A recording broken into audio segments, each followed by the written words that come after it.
So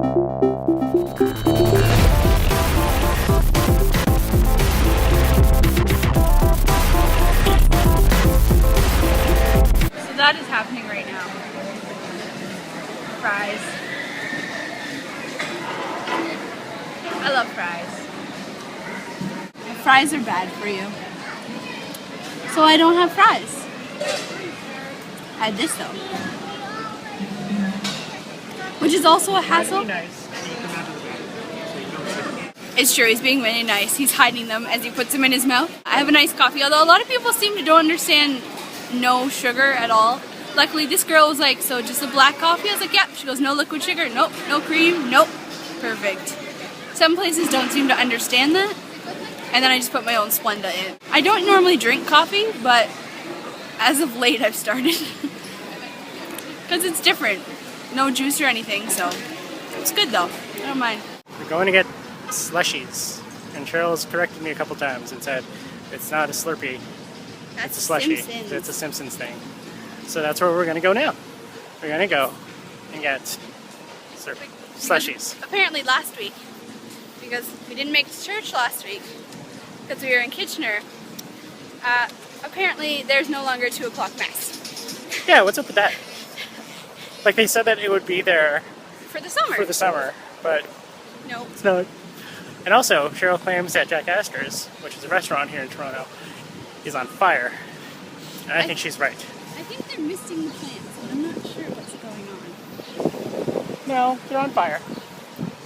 And just the fire department doesn't care. Yeah, well, you know. Looks like fire. It does. Smoke.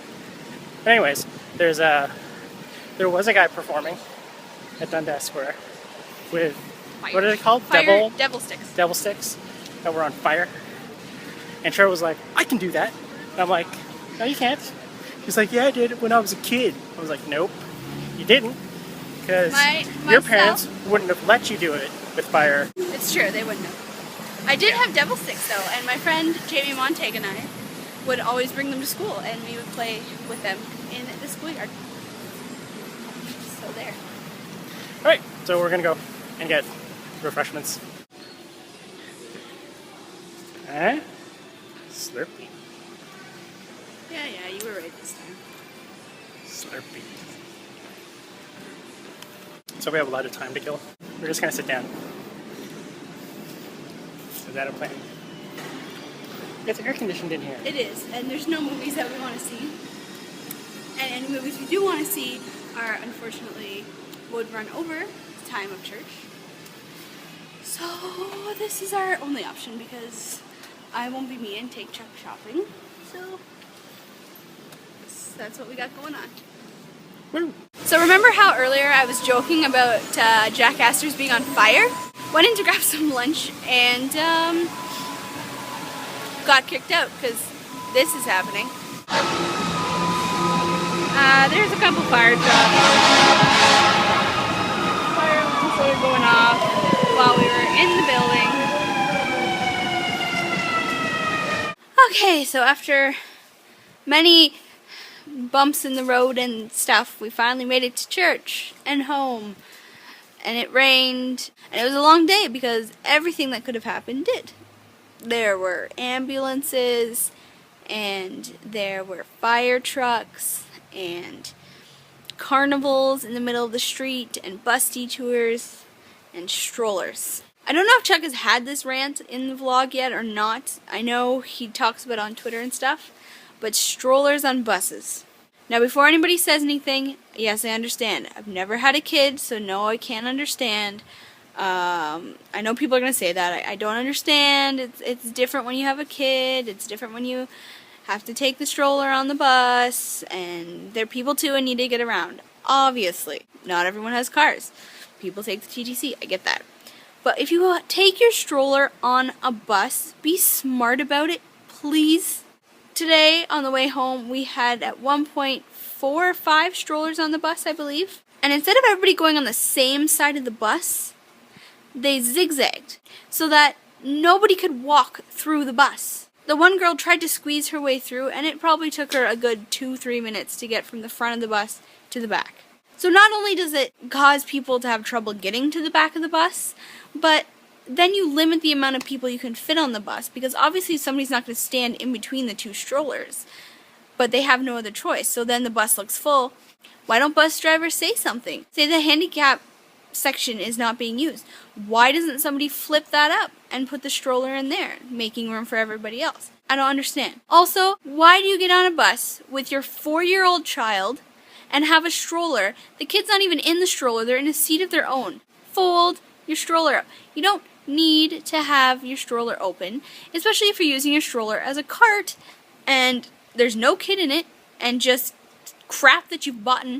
You don't need to have your stroller open if you're using it as a cart, especially on a bus. Oh, it frustrates me so much. The TTC would run so much smoother if they had some rules or something about strollers, and I know I'm probably going to get a lot of flack for this, but someone who takes the TTC often, there's nothing worse than waiting 20 minutes for a bus, and then you can't even get on that bus because the people have lined strollers up in a very stupid way, and you can't get on a bus. You've got to wait another 20 minutes. The TTC needs to do something about them. Or not even the TTC, the people with the strollers need to stop being so stupid about the way they put their strollers in. It's very frustrating and very infuriating.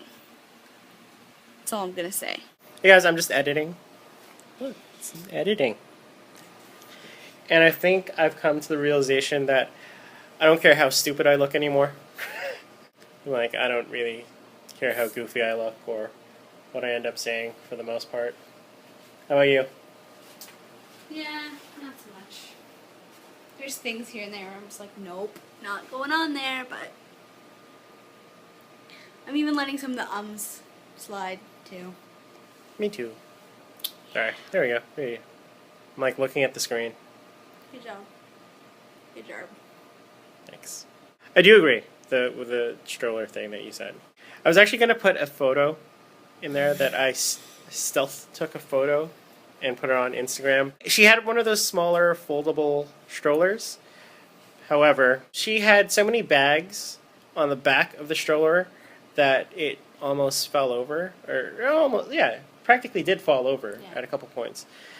And then I was like, well, where's the kid? And I didn't realize that the kid was up at the front in a chair with the mom. Yeah. I would just laugh, like, a couple years from now when we have children and, like, our views have changed on strollers. Can you imagine? No, mine won't. I'm just saying, it'd be funny if they did. I'm not going to use a stroller as a cart. No, well, no. That's ridiculous. That part, no. I think the big reason why we have such an issue with it is because our bus route is one of the busiest ones in all of Toronto. I thought that the 116 was bad, and I thought that the 38? I thought that the 95 was bad as well. 95 is bad too. There's no comparison. No. If you're lucky enough to get on where we live, now keep in mind, we are not even halfway through this bus route. For us to actually get a seat on the bus is winning the lottery. And we're in the first, I'd say, third of the bus route. And so for us to actually get a seat on the bus is, like, amazing. Tomorrow's will be happy. It won't be no all this more strollers. issues. Okay, guys. See ya. Good night. Night. And Slate!